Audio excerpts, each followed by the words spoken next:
আমার পদের জন্য বা আমার চেয়ারের জন্য আমি তাকে ওখানে আটকায় রাখছি। আমরা পেয়েছি সাবেক যত সংসদ সদস্য মাশরাফি, আপনাকে স্বাগত জানাই। আপনি আমাদেরকে সময় দিয়েছেন, এসেছেন আমাদের কাছে। আমাদের সাথে আরো থাকছেন ব্যারিস্টার আদালিব রহমান পার্থ। ব্যারিস্টার পার্থ, আপনি আমাদের অনুষ্ঠানে আমাদের সাথে যুক্ত হয়েছেন, সেজন্য কৃতজ্ঞতা এবং শুভেচ্ছা জানাবেন। আমি প্রথমে আন্দোলন খুব পরিকল্পিতভাবে চালিয়ে নেওয়া হয়েছে, কিছুই হঠাৎ হয়নি। এই আন্দোলন কি শুরু থেকেই কোটার আড়ালে সরকার পতনের আন্দোলন ছিল? আপনার একটু মন্তব্য শুনতে চাই। আপনি আমাদের একটু বলবেন জুলাই অভ্যুত্থানের ফল। যদি এক কথায় উত্তর দিই তাহলে বলতে হবে যে আমি আসলে ব্যর্থ হয়েছি, অ্যাবসলিউটলি ব্যর্থ হয়েছি। প্রথম যে জিনিসটা, আর দ্বিতীয় কথা হচ্ছে যে আমি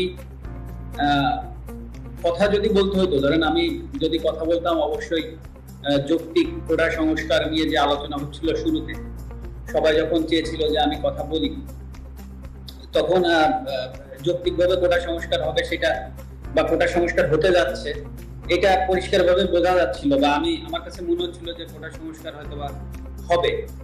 কিন্তু তারপরে যে ঘটনাগুলো ঘটতে থাকলো, তখন আসলে এমন একটা পরিস্থিতি হলো যে যখন সবাই চাচ্ছে যে আমি একটি স্ট্যাটাস দিই বা আমি পাশে থাকি, তো তখন আসলে পরিবেশটা এমন জায়গায় গিয়েছে যে আমার কাছে মনে হচ্ছিল যে আমি যদি এখন একটা স্ট্যাটাস দিই বা আমি যদি যে কোনো কিছু লিখি, তো সেইটাকে কেন্দ্র করে যদি আরো ম্যাসিভ আরো বড় কিছু হয়ে যায়, তা আসলে সেই জিনিসটা সামাল দেওয়ার অ্যাবিলিটি আমার আছে কিনা।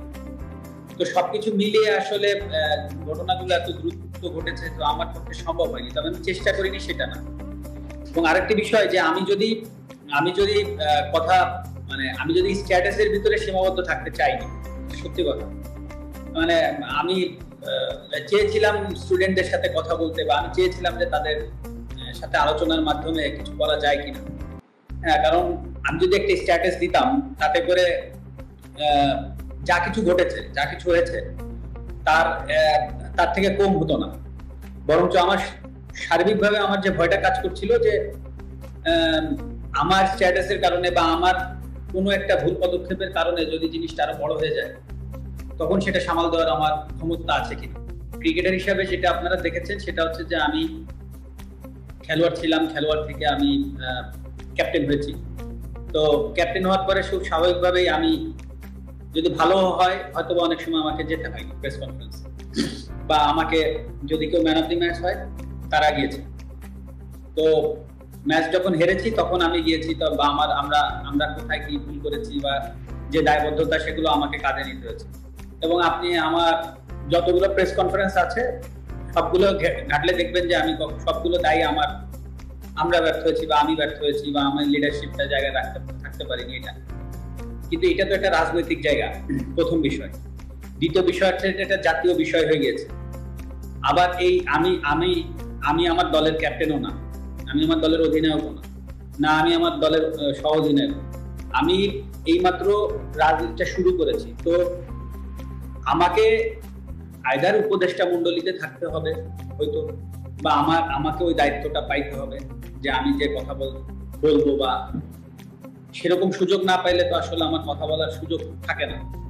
তো এখানে হুট করেই আমি একটা জায়গায় চলে গেলাম, একটা দায়িত্ব নিয়ে কথা বললাম, সেখান থেকে একটা বড় ঘটনা আবার ঘটে গেল, তখন সেই দায়ভার আমার কাঁধে আসলো।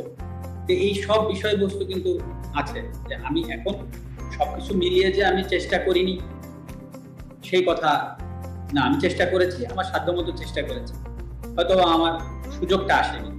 আর সর্বোপরি এখানে তো আমি কারো দোষ দিব না বা দোষ দিতে যাচ্ছিও না। খেলোয়াড় জায়গা থেকে যে আমি ব্যর্থ হয়েছি সেটা আমি প্রথমে অ্যাকসেপ্ট করেছি, এখনো করছি। তবে আমি চেষ্টা করিনি সেই জায়গাটা একেবারেই বলবো না যে আমি চেষ্টা করি, আমি হয়তো বা পারিনি। আমি নড়াইলের মানুষকে, যারা আমাকে সংসদে পাঠিয়েছে, আমি কালকে তাদেরকে কি প্রশ্নের উত্তর দিতাম যে আমরা আপনাকে অনেক আশা করে এখানে পাঠিয়েছিলাম যে নড়াইলকে আপনি একটা জায়গায় পৌঁছে দিবেন, আমি তাদেরকে কি প্রশ্ন উত্তর দিতাম? সবকিছুই স্বাভাবিক হতো। তো আমার জায়গা থেকে আসলে যে জিনিসটা করার দরকার ছিল, এটা আমার কাছে সবসময় মনে হয়েছে পুরো আন্দোলনের ভিতরে, ওইখান থেকে দাঁড়িয়ে আমার কাছে মনে হচ্ছে একটা স্ট্যাটাস দিলে সবকিছু সমাধান হয়ে যেত, সেটা না, আমি আরো বড় পরিসরে কিছু করতে পারতাম কিনা, এবং সেটা স্টুডেন্টদের কাছে যে তারা হয়তো বা নাও আসতে পারতো, সেটা তাদের ব্যাপার ছিল।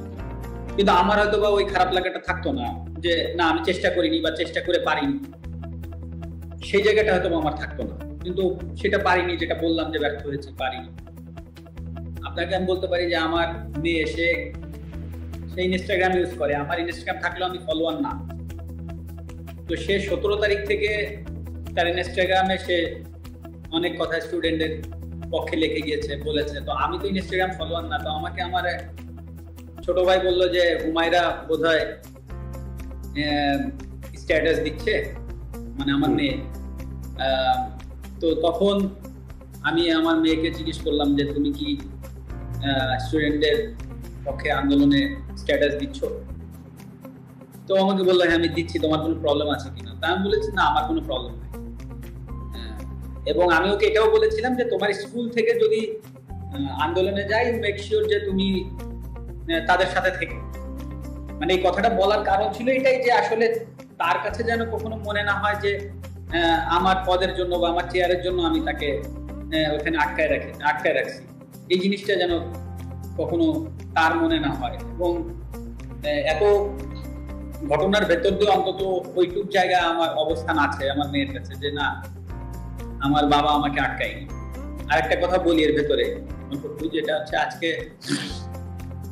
কোটা আন্দোলনের যে স্টুডেন্টরা আছে বা যে সমন্বয়কের ভেতরে একজন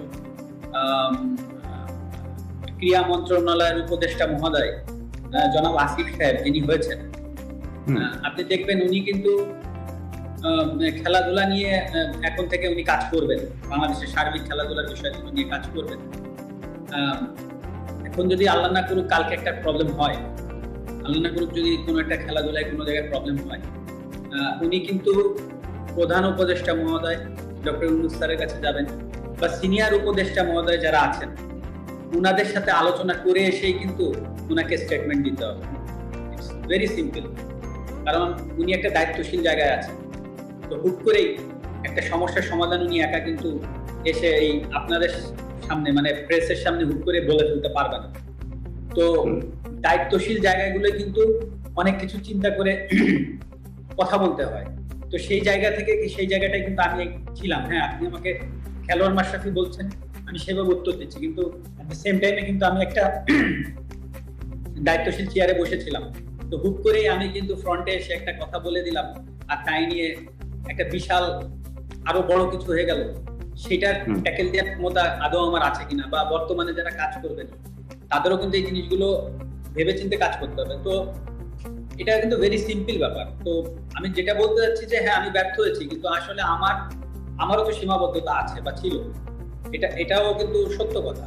কিন্তু সেটাকে যে আমি এক্সকিউজ হিসেবে দাঁড় করাচ্ছি সেটা না। কারণ মানুষের দাবি ছিল, কারণ প্রথমত আমি একজন খেলোয়াড়, তারপরে আমি সংসদ সদস্য। মানে আমি খেলোয়াড় থেকে আমার পরিচয় মাশরাফি না হলে আমি অবশ্যই ওই সংসদ সদস্যে আমার যে ডাক নাম ছিল, আমার নড়াইলের মানুষ চিনতো কৌশিক নামে, সেই নামে আমি নিশ্চয়ই সংসদ সদস্য হইতে পারতাম।